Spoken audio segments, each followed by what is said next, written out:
Good morning everyone, কেমন আছো তোমরা সবাই? তো দেখো, সকালবেলা তো ঘুম থেকে উঠে বসে গেছি চা খেতে। আর মা আর জেঠি যে কী এত আলোচনা করে ওরাই জানে। যাই হোক, তো সকাল সকাল তো ওদের আলোচনাও শুরু হয়ে গেছে, হাসাহাসি আলোচনা। তো যাই হোক, আমি তো চা খেলাম আর চাটা খেতে খেতেই পড়তেও বসে গেছিলাম। তো পড়ছিলাম, তার মাঝে তো আমার বান্ধবী চলে এসেছিলো আমাকে ডিস্টার্ব করতে। তো ও বলছে যে আমি তো তোর প্রত্যেকটা ব্লগেই থাকি, বেশিরভাগ ব্লগে, তো আমাকে কি রাখবি না? তো আমার একটা ভিডিও কর। তো যাই হোক, তারপরে তো ও গেল বাড়িতে। তারপরে আমি আবার, মা আমাকে ব্রেকফাস্ট দিয়েছিল, তো এটা ছিল ইপিটাই চাউমিনের মতো করে। তারপরে তো আমার দিদিভাই সুন্দর করে সেজে গুজে যাচ্ছিলো একটা ইনভিটেশনে। তারপরে তো বললো যে দেখ বুনু, আমাকে তো খুব সুন্দর লাগছে, তুই কি নিজের ব্লগে আমাকে নিবি না?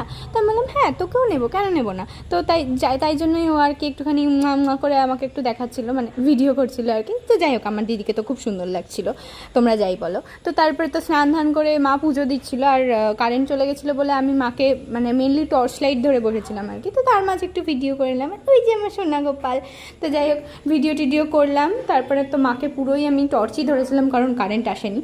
যাই হোক, তারপরে তো খেতে বসে গেলাম। আর আজকে খাবারে ছিল নিমপাতা ভাজা, প্রথমে ওটা খেলাম। আর তারপরে ছিল কলমির শাক দিয়ে খেতে খেতে এবার অঙ্কিতা আমাকে ফোন করেছিল, বললো তোরা খেতে বসেছিস? আমি বললাম হ্যাঁ। তো দেখলাম ও সুন্দর করে দুটো টিফিন বক্স নিয়ে হাজির। তো যেহেতু ওর কালকে ভাইয়ের জন্মদিন ছিল আর কালকে একাদশী ছিল বলে ওরা কালকে সেলিব্রেট করেনি, শুধু কেকই কেটেছিল। আর আজকে হচ্ছে এই পোলাও আর চিকেন ও নিজে রান্না করেছে। নিজে মুখে স্বীকার করতে ভালো লাগছে না, তবে ওর রান্নাটা সত্যিই খুব ভালো হয়েছিল। তো এতটাই ভালো হয়েছিল যে আমি আরও ভিডিও ক্লিপ নিতেই ভুলে গেছি। তো এটা হলো পোলাও আর ছিল চিকেন, টেস্টি হয়েছিল, মানে বলতে ভালো লাগছে না তাও বলছি। তারপরে তো মা চিংড়ি মাছের মালাইকারি করেছিল, ওটা একটা টেস্ট করে আমি তুলে রেখেছি, আর ভাতও খাইনি আর।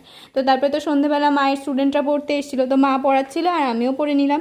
আর রাতে আজকে ছিল ওই চিংড়ি মাছের মালাইকারি, রুটি, আর মা দুপুরবেলা সয়াবিনের মুইঠা করেছিল। তো ওটাও তো খাওয়া হয়নি, ওটাও খেলাম। তো এত টেস্টি হয়েছিল কি বলবো। তো আজকের ভিডিওটা এই পর্যন্তই থাকলো। যদি ভিডিওটা ভালো লেগে থাকে একটা লাইক করে দেবে আর চ্যানেলটাকে সাবস্ক্রাইব করে দিও। টাটা।